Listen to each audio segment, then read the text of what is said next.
الرحیم عزیز ساتھیوں، جیسا کہ آپ جانتے ہیں کہ کچھ دن پہلے میرے بیرون ملک روانگی کے حوالے سے کچھ آنے والے ہمارے جو ہیں انہوں نے بے بنیاد من گڑت اور گھٹیا پروپیگنڈا کر کے میری سیاسی ساکھ کو نقصان پہنچانے کی جو دانستہ کوشش کی تھی،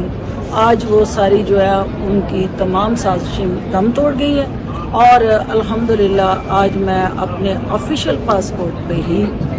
اسی پاسپورٹ پہ جس کے حوالے سے انہوں نے پروپیگنڈا کیا کہ میں سفر نہیں کر سکتی، آج میں اسی پاسپورٹ پہ جو میں استحقاق ہے ایز ایکس ہے میں نے اسی پہ سفر کر رہی ہوں۔ اور یہ بورڈنگ پاس جو ہے میرا، کیونکہ جس مقصد کے لیے میں جا رہی ہوں بلوچستان کے عوام کو ریلیف دینے کے لیے،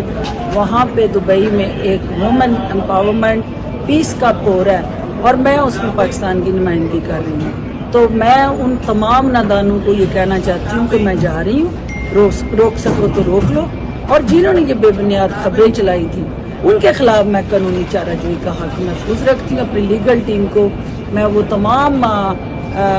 دے چکی ہیں اتھارٹی کہ وہ سوشل میڈیا ہو، الیکٹرانک میڈیا ہو، جہاں جہاں یہ پروپیگنڈا کیا گیا ان سب کا قانونی طور پہ ہم علاج معالجہ کرنے جا رہے ہیں۔ اور میں صرف یہ کہنا چاہتی ہوں کہ ڈاکٹر فردوس جو ہے وہ ڈر کے چھپ کے